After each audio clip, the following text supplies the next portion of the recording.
Berdasarkan informasi yang dihimpun, menyebutkan terdapat 14 bocah berusia 6-12 tahun dibunuh dan disetubuhi oleh babi Baikuni. Dari 14 bocah, 4 diantaranya adalah korban pembunuhan dan mutilasi.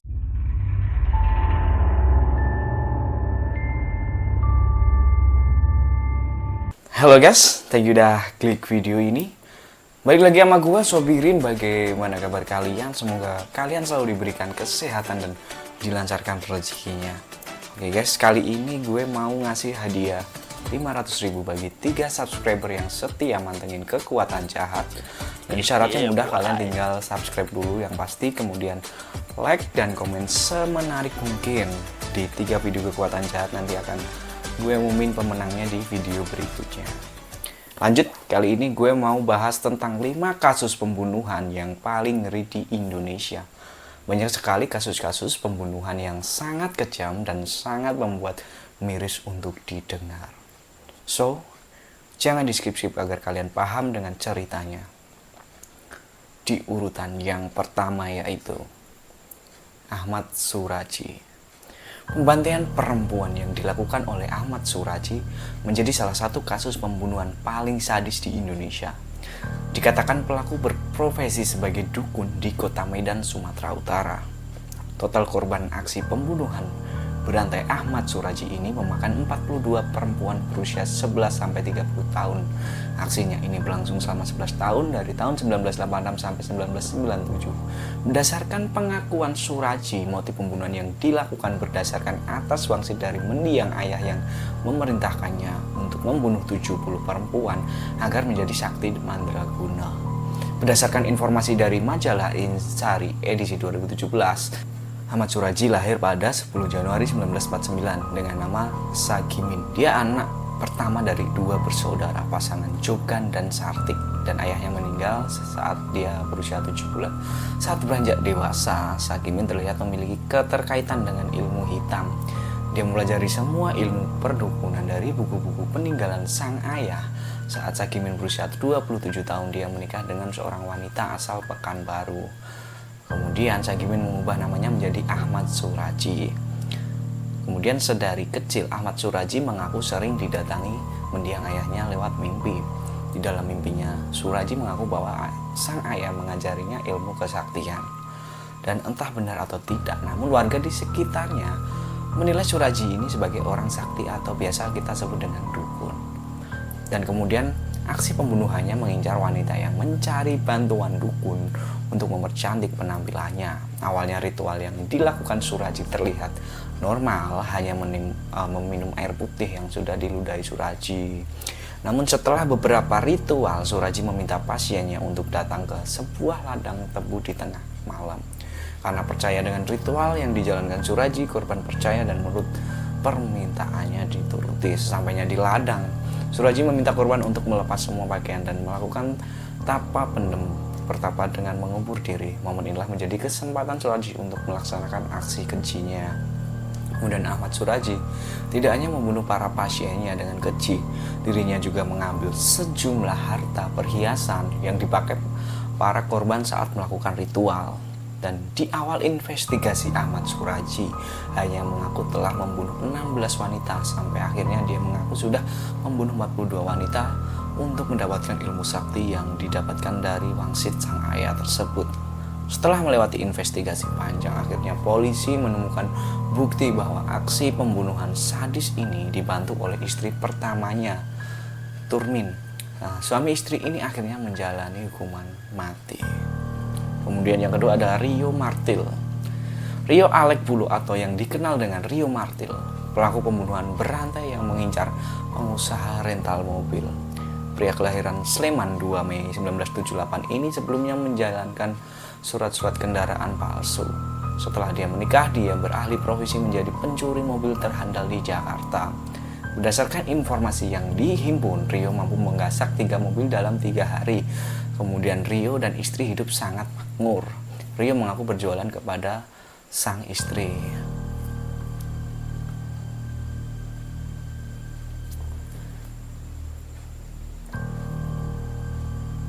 Aksi pencurian mobilnya akhirnya terkuak saat penadah barang curian mobil melaporkan Rio ke kepolisian.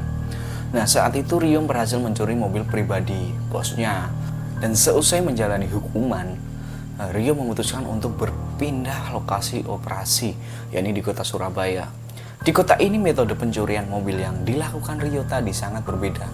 Saat dirinya beroperasi di Jakarta, yakni mengincar pengusaha rental mobil dan membunuhnya dengan martil.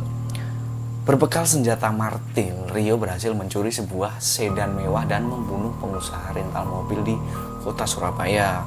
Kemudian dia berpindah lokasi ke kota Semarang dan berhasil melarikan Isuzu Panther dan menggentok 2 korban dengan senjata andalannya. Aksinya terus berlanjut sampai akhirnya di kota Banjarmasin, Rio berhasil menggondol sedan Timor milik JJ selaku pemilik rental mobil tersebut. Dan aksi pencurian ini menjadi akhir pencurian dan pembunuhannya brutalnya. Hotel Prodeo menjadi tempat tinggalnya setelah mendapati hukuman mati di tahun 2001. Pada tahun 2004 Rio dipindahkan ke penjara Nusa Kambangan dan bertemu dengan seorang koruptor, Iwan Zulkarnain, yang sama-sama berasal dari Sulawesi. Kemudian Rio dan Iwan memiliki hubungan pertemanan yang cukup akrab, bahkan Iwan sempat mengajari ngaji kepada Rio. Sayangnya, Rio tidak bisa menahan emosi saat Iwan mulai mengejek dirinya hanya bertaji di luaran saja. Tidak senang dengan ucapan Iwan, hasrat pembunuh di dalam diri Rio mulai kembali dan langsung menghantam kepala guru ngajinya ke tembok sel. Tepat di hari ulang tahun Iwan yang ke-27 pada 2 Mei 2005. Kemudian memiliki catatan kriminal yang besar dan perilaku sadis kepada teman di tahanan. Akhirnya tim eksekutor melayangkan tambahan ke dadanya pada 8 Agustus 2008 dini hari. Dan yang ketiga ada Baikuni. Baikuni adalah biasa juga dipanggil Babe. Pria kelahiran Magelang, Jawa Tengah ini sempat menggegerkan masyarakat Indonesia dengan aksi pembunuhan sadis yang mengincar anak jalanan berusia 12 tahun di daerah Jakarta Timur.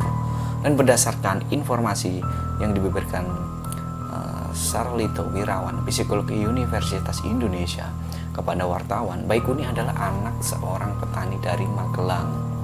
Kemudian masa kecilnya sangat tidak bahagia dan selalu diolok-olok oleh teman-teman sekolahnya lantaran tidak pernah naik kelas. Karena tidak naik kelas, Baikuni mengakhiri pendidikannya di kelas 3 SD. Kemudian setelah berhenti sekolah, Baikuni merantau ke Jakarta pada usia yang masih sangat muda, yaitu 12 tahun. Nah, kerasnya kehidupan di Jakarta memaksa Baikuni hidup menggelandang dan mengais rezeki dari mengamen. Hampir semua tindakan kekerasan dialami Baikuni.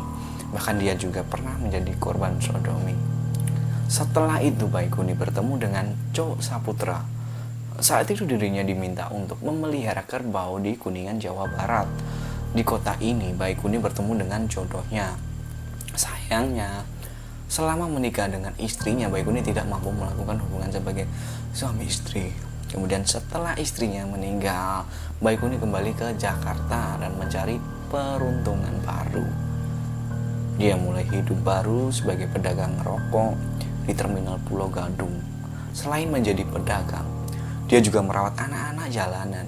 Dan disinilah hasrat menyimpangnya seksualnya keluar. Saat keinginan seksualnya naik, dia akan memanggil salah satu anak-anak jalanan yang dipelihara. Awalnya dia hanya meminta untuk memenuhi hasrat seksualnya yang menyimpang, sampai akhirnya dia mulai membunuh 7 dari anak-anak jalanan. Aksi pembunuhan dan mutilasi yang dilakukan Baikuni terkuak pada Jumat 8 Januari 2010 saat seorang saksi menemukan kardus berisi potongan tubuh korban mutilasi Baikuni. Ironisnya, jenazah yang ditemukan itu ternyata bukan korban pertama Babe Baikuni. Berdasarkan catatan Mahkamah Agung, Babe Baikuni tersebut sudah menjalankan aksi serupa sejak 1993. Namun ada sumber lain yang menyebutkan bahwa bocah yang bernama ARS yang tewas di tahun 1998 adalah korban pertama Babe. Berdasarkan informasi yang dihimpun menyebutkan terdapat 14 bocah berusia 6-12 tahun dibunuh dan disetujui oleh Babe Baikuni. Dari 14 bocah, 4 diantaranya adalah korban pembunuhan dan mutilasi. Kemudian yang keempat ada Siswanto Robert Gedek. jauh sebelum kasus Baikuni ya, ada serial pembunuhan berantai yang mengincar anak laki-laki berusia 9-15 tahun, Siswanto. Siswanto adalah seorang pria tunawisma dan buta huruf. Dirinya dikenal sebagai seorang psikopat pedofil yang menghebohkan Indonesia pada 1996 silam. Berdasarkan catatan polisi, Robot telah melakukan aksi bengisnya sejak 1994 sampai 1996 dengan total korban sebanyak 12 anak laki-laki. 4 korban ditemukan di Kemayoran, Jakarta Pusat, 4 korban di Pondokopi, Jakarta Timur, sisanya masih belum ditemukan. Dan modus operandi yang dilakukan Siswanto adalah dengan memutilasi para korbannya. Sebelum dimutilasi, Siswanto menyodomi anak-anak itu untuk memuaskan nafsunya. Aksinya ini cukup sadis, sebab Siswanto memotong dan menyayat seluruh tubuh korbannya menjadi serpihan daging. Bahkan identitas korban sampai sulit dikenali. Kemudian mengetahui dirinya menjadi buronan para polisi, Siswanto kabur ke Jawa Tengah. Hingga akhirnya pada tahun 1996, 27 Juli, polisi berhasil menangkapnya. Selama interogasi, Siswanto mengungkap bahwa tindakan yang dilakukan pada 12 korban adalah tindakan di bawah alam sadarnya. Siswanto mengatakan, dalam bayangan saya, yang saya bunuh itu ayam, kata Siswanto. Atas perbuatan sadisnya, Robert Gedek atau Siswanto dijatuhi hukuman mati oleh pengadilan. Dia harus mendekam di LP Nusa Kambangan Cilacap sembari menunggu jadwal eksekusi nyawanya. Sayang, sebelum tanggal eksekusi ditetapkan, Siswanto meninggal dunia karena serangan jantung. Dan pada tanggal 26 Maret 2007 memiliki motif dan modus operandi yang sama dengan Baikuni. Beredar rumor bahwa Robert Gedek merupakan korban salah tangkap dan menjadi tumbal untuk menutupi pelaku yang asli. Banyak teori konspirasi yang menyebut bahwa Siswanto tidak memiliki kemampuan untuk melakukan pembunuhan yang sadis tersebut. Selain Siswanto memiliki gangguan mental, Robot dikenal memiliki kepribadian yang sangat lugu. Berdasarkan Warta Tirto yang berjudul Kasus Robot Gedek, konspirasi atau memang aksi keji, mengungkap 3 teori konspirasi adanya kesalahan di dalam kasus Robot Gedek tersebut. Poin pertama, Babe atau Baikuni adalah satu-satunya saksi yang memberatkan Siswanto di dalam persidangan. Pada saat itu Babe menggunakan nama Sunarto dan memberikan pernyataan kepada hakim bahwa dirinya melihat Siswanto melakukan aksi bengisnya tersebut di dekat Bandar Udara Kemayoran pada pukul 1.00 WIB. Teori kedua, Robot memang mengakui kesalahannya, namun keterangannya diragukan karena Siswanto sendiri memiliki masalah kejiwaan. Kemudian teori yang ketiga, salah satu korban pembunuhan Baikuni tersebut memiliki identitas yang sama dengan korban Robot tadi. Teori konspirasi tersebut ditolak oleh kuasa hukum Baikuni. Kemudian Rangga Rikuser, menurut Rangga, Babe dan Robot memang mengenal satu sama lain, namun hanya sebatas teman seprofesi di jalanan.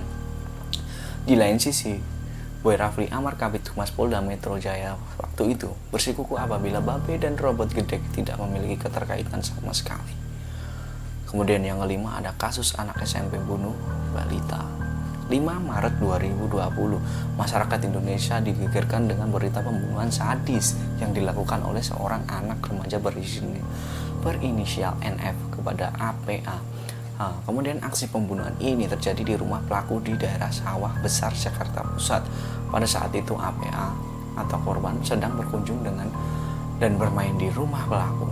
Korban memang cukup dekat dengan pelaku karena APA tersebut berteman baik dengan adik NF.